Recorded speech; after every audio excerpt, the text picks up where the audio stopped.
नमस्कार, आप देख रहे हैं न्यूज नेशन का डिजिटल प्लेटफॉर्म और मैं हूं आपके साथ सचिन दुबे। आज हम इस सेगमेंट में बात करने जा रहे हैं वक्फ बिल को लेकर, जो अब कानून में तब्दील तो हो गया, लेकिन अब कई सारे सवाल खड़े हो रहे हैं। सवालों के साथ तमाम जो याचिकाकर्ता हैं, जिन्होंने याचिका दाखिल की है सुप्रीम कोर्ट में कि ये जो कानून पास हुआ है, ये जो कानून बना है, ये असंवैधानिक है और इस कानून पर तुरंत रोक देनी चाहिए, क्योंकि इसमें कई सारी खामियां हैं और उसी को लेकर आज हम बात करने वाले हैं। हमारे साथ हमारे सहयोगी मोहित जी जुड़े हुए हैं। मोहित जी, आपका बहुत बहुत स्वागत है सबसे पहले तो। Thank you. और जैसा कि वक्फ को लेकर तमाम चर्चाएं चल रही हैं, चर्चाओं के साथ साथ कई जगहों पर विरोध भी हमने देखा, कई जगहों पर आगजनी हुई, तमाम बड़े सवाल खड़े किए गए। लेकिन अभी फिलहाल हम बात करते हैं, शुरुआत करते हैं जो कोर्ट में हो रहा है। अब तक क्या जानकारी मिल पाई है, क्या कुछ हुआ है कोर्ट में? देखिए सचिन, कल पूरे दिन कोर्ट में सुनवाई हुई और आज खास अहम सुनवाई थी, क्योंकि आज कहा जा रहा था कि कोई फैसला क्या आ सकता है, लेकिन फिलहाल सुप्रीम कोर्ट ने पूरे मामले पर सुनवाई की और सुनवाई के बाद अभी जो है सरकार से तमाम सवाल किए हैं। उन्होंने 4 से 5 पॉइंट के वो जो सवाल हैं उसको लेकर सरकार से पूछा है कि आप इन मुद्दों पर क्या राय रखते हैं, क्या स्टैंड है सरकार का, और खास तौर पर ये बात कही गई है और वहां पर 5 दिन का समय दिया गया है।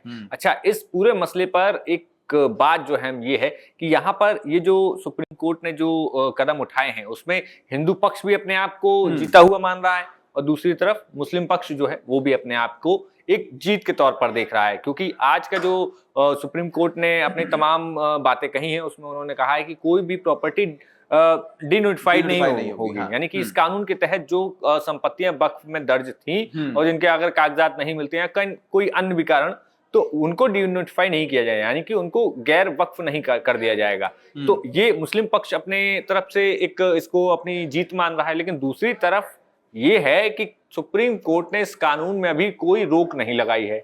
तो हिंदू पक्ष कह रहा है कि भाई कानून में कोई रोक है ही नहीं, तो वो अपनी जीत मान रहे हैं। तो ये पूरा मामला जो है अभी पूरा गंभीरता के साथ चर्चा का बना हुआ है। अभी सबसे बड़ी बात है कि कोर्ट ने सरकार को 7 दिन का समय दिया, क्योंकि जो सॉलिसिटर जो जनरल हैं तुषार मेहता, उनकी तरफ से समय मांगा गया था कि हमें 1 हफ्ते का समय दीजिए और हम विस्तार से एक रिपोर्ट बनाकर आपको देंगे। और उसके बाद कोर्ट ने कहा कि जो याचिकाकर्ता हैं वो भी अपनी बात रखेंगे और अगली सुनवाई मेरे ख्याल से 5 मई को होनी है, वो तारीख भी तय कर ली गई है।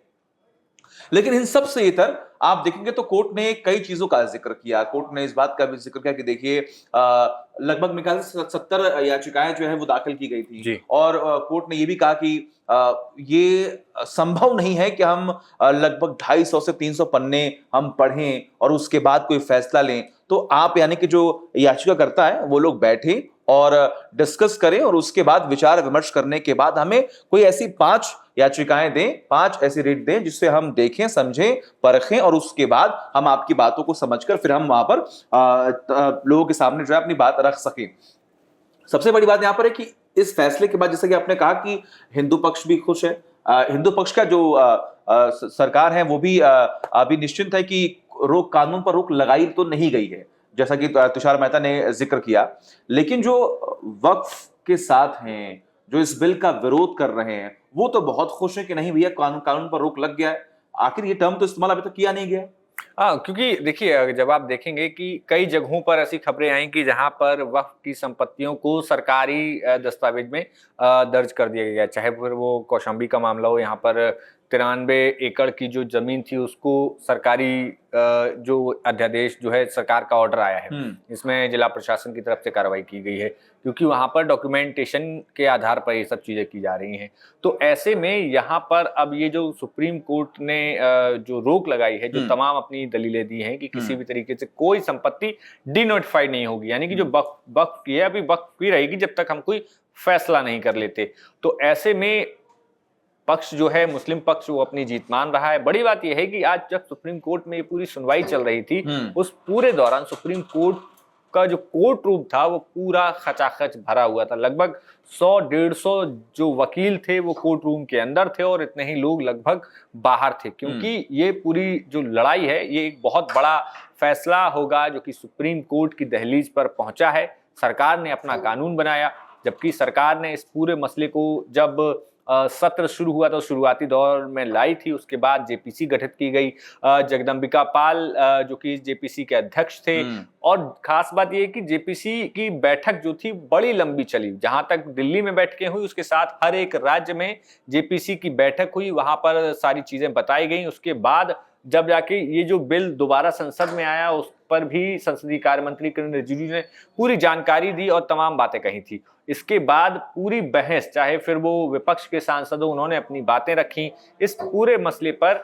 बड़ी बात यह है कि यहाँ पर जेपीसी से भी जो रिकमेंडेशन गई, उसके बाद इसको कानून बनाया गया और लोकसभा, फिर राज्यसभा और राष्ट्रपति ने भी इस पर मुहर लगा दी और कानून बना। उसके बाद अब जो है सुप्रीम कोर्ट की दहलीज पर है, लेकिन सुप्रीम कोर्ट ने अपनी तमाम बातें इस पे कही हैं।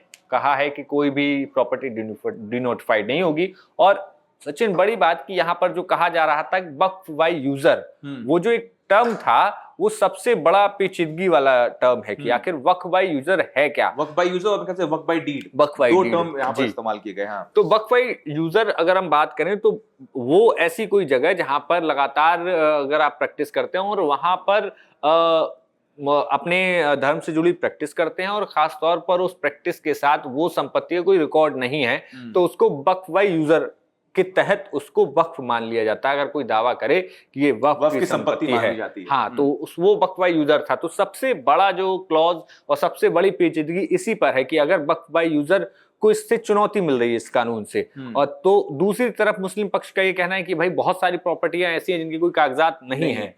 तो ऐसे में सरकार की जो उनके आरोप हैं कि सरकार की मंशा इन तमाम प्रॉपर्टी पर गलत तरीके से है, तो मुस्लिम पक्ष इसलिए इस वक्फ बाय यूजर और वक्फ बाय डीड का जो टर्म उन्होंने कहा है कि ये जो हल्का किया गया है, यहाँ पर ये पूरी लड़ाई उसको लेकर है। अच्छा, तीन बातें जो मैंने पढ़ी वो मैं आपके सामने रख रहा हूं कि कानून संविधान के अनुच्छेद 14, 15, 25 जो कि धार्मिक आजादी का जिक्र करता है, 26 जिसमें धार्मिक मामलों के प्रबंधन की आजादी की बात कही गई है, 29 जिसमें अल्पसंख्यक अधिकारों की बात कही गई है, और 301 जिसमें संपत्ति का अधिकार का उल्लंघन करता है।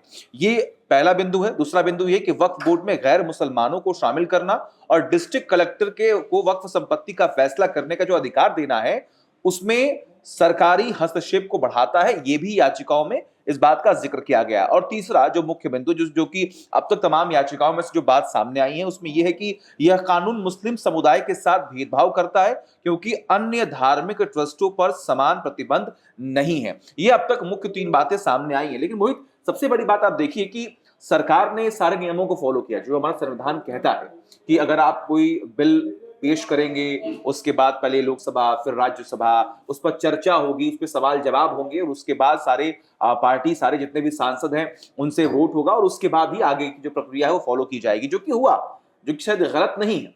लेकिन उसके बावजूद आप देखिए कि तमाम याचिकाएं दाखिल की जा रही हैं। जो लोग याचिका दाखिल कर रहे हैं, क्या उनके नेता विपक्षी दल में नहीं है? आखिर उन्होंने सपोर्ट किया, उन्होंने विरोध किया, जो नंबर गेम था उसके हिसाब से आंकड़े आए, और उसके बाद बिल जो है वो कानून में तब्दील हो गया। सवाल ये भी खड़े हो कि तो समय वेस्ट करने जैसा हो गया। अगर अधिकार है आपका इस देश में, एक लोकतांत्रिक देश में आप रहते हैं, आपका अधिकार है, आप किसी चीज का विरोध कर सकते हैं, आप कोर्ट जा सकते हैं, लेकिन जो चीज बाई प्रोसीजर, कानूनी प्रक्रिया जो थी उससे फॉलो किया गया, चीजें पास हुई, उसके बाद कोर्ट का रुख करना कितना सही है? देखिए, इसमें जो आरोप लगाए जा रहे हैं खासतौर पर विपक्ष के द्वारा, और खासतौर से जो मुस्लिम कम्युनिटी है, कई लोगों ने इसका स्वागत भी किया है। खासतौर पर स्वागत करने वालों में जो सूफी संत हैं मुस्लिम समुदाय में, उन्होंने इसका समर्थन किया था। जेपीसी में अजमेर दरगाह के जितने भी सूफी संत आए थे, वो इस बिल के समर्थन में उस मीटिंग में शामिल होते थे, और इस मीटिंग में शामिल होते हुए वो इस वक्फ बिल की समर्थन करते थे। तो यहाँ पर ये दो राय हैं कि ऐसा नहीं है कि पूरा मुस्लिम समाज इस वक्फ बिल के विरोध में है। कई लोग समर्थन में हैं, लेकिन जो लोग विरोध में हैं उनका कहना यही है कि भाई सरकार जो है अभी बहुमत में है, इसलिए ऐसा कर ले रही है वो। तो और कई सारी उनकी इनसिक्योरिटीज हैं जिनको वो लगातार कह रहे हैं कि भाई आप जो है किन संपत्तियों पर, आपकी संपत्तियों पर नजर है। क्योंकि लोकसभा के दौरान अगर आप आपने संसदीय कार्यवाही सुनी होगी, तो उस दौरान बड़ा एक जो बार बार नेताओं के भाषण में टर्म आ रहा था कि इस देश में तीन ही लोग हैं जिनके पास सबसे ज्यादा प्रॉपर्टी, भारतीय रेलवे, भारतीय सेना और उसके बाद वक्फ बोर्ड। तो ऐसे में सरकार की तरफ से कहा गया कि भारतीय रेल की प्रॉपर्टी सबसे ज्यादा है, लेकिन उसका प्रयोग पूरे देश की जनता बिना किसी भेदभाव के करती है। इसके अलावा भारतीय सेना की जो प्रॉपर्टी है वो भी पूरे देश के काम आती है, लेकिन वक्फ बोर्ड की जो संपत्तियां हैं वो एक बोर्ड के पास विशेष धर्म की और विशेष बोर्ड की संपत्ति है। तो वहां पर बड़ा सवाल जो है, यहाँ पर बहस का एक पॉइंट निकलकर सामने आया था। तो इस पूरे बहस के बाद अब यही बात है कि आखिर जब तुषार मेहता अगले 5 दिन बाद जो तमाम दलीलें देंगे, ये बड़ा दिलचस्प होगा कि आखिर उस दिन कोर्ट क्या कुछ नया आगे फैसला लेता है। वही सबसे बड़ी बात है कि कोर्ट ने इस बात का भी जिक्र किया कि उन्हें ऐसी जानकारी मिली है या फिर अपनी बातें जब रखी गई होंगी दलीलों में कि वक्फ ने गांव के गांव जो है वो अपने नाम कर लिए हैं, तो इसका भी विरोध जो है वो हुआ। और कोर्ट ने इस बात का भी जिक्र किया कि ऐसे ही जो मुख्य बिंदु हैं, ऐसे ही आप तब याचिकाओं में अपने पॉइंट्स लिखकर लाइए और कोई ऐसी 5 पॉइंट्स लेकर आई जिसपे हम बात जो है वो कर सके, चर्चाएं कर सके और उसके बाद कोई फैसला जो है वो हम दे सके। हालांकि ऐसा हुआ है, मेरे ख्याल से कई ऐसे एग्जांपल भी हमने पढ़े और देखे कि साउथ में कोई एक ऐसा गांव था जो पूरे गांव के गांव ही वक्फ ने अपनी संपत्ति जो है वो मान ली थी। क्लॉज ये वक्फ में ये इस चीज का विरोध हुआ कि अगर आपकी कोई संपत्ति है और अगर वक्फ ने कह दिया कि मेरी संपत्ति है तो आप कहीं जा भी नहीं सकते हैं।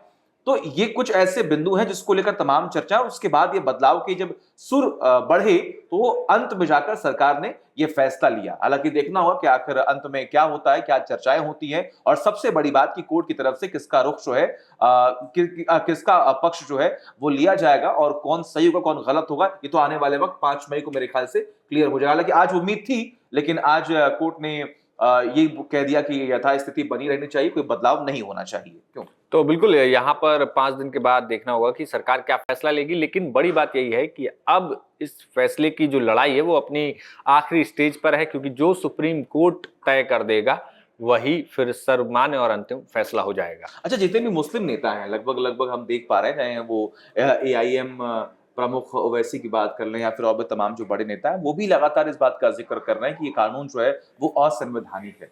आखिर ये कानून असंवैधानिक कैसे हो सकता है? देखिए, तमाम दलीलें हैं। उनका कहना ये है कि आप हमारी धार्मिक स्वतंत्रता पर एक तरीके से डाका डाल रहे हैं, उनका आरोप है। क्योंकि ओवैसी हो चाहे तमाम विपक्ष के नेता, उनका कहना है कि जब किसी और धर्म के जो ट्रस्ट होते हैं उसमें किसी गैर धर्म का व्यक्ति नहीं हो सकता, तो आप वक्फ बोर्ड में गैर मुस्लिम को कैसे जगह दे सकते हैं। ये उनकी सबसे बड़ी दलील है कि आखिर आपकी मंशा क्या है।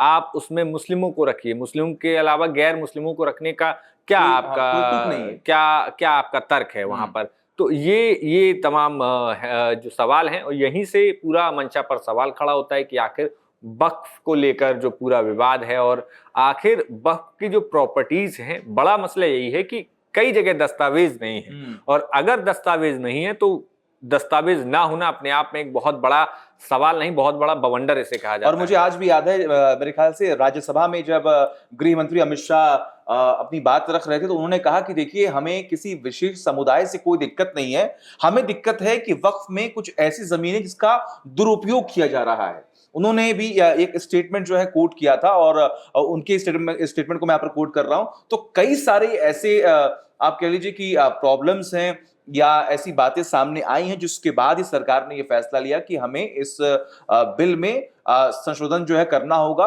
कुछ बदलाव जो है वो लाने होंगे, और उसके बाद ये बदलाव की जो प्रक्रिया है वो शुरू। हालांकि आपको क्या लगता है कि ये बिल जो है वो कितना सही है, कितना गलत है, जो कानून में तब्दील हो चुका है, आपकी क्या राय है? और आने वाले वक्त में कोर्ट तक जो बातें पहुंचाई गई हैं, आखिर वो सही हैं या नहीं, आप भी कमेंट कीजिए। और एक बार फिर आपसे मुलाकात होगी अगले वीडियो में नए टॉपिक के साथ। तब तक के लिए अपना बहुत ख्याल रखिए और देखते रहिए news nation digital. News nation अब व्हाट्सएप पर खबरों के ताजा अपडेट के लिए न्यूज नेशन के इस QR कोड को स्कैन करें।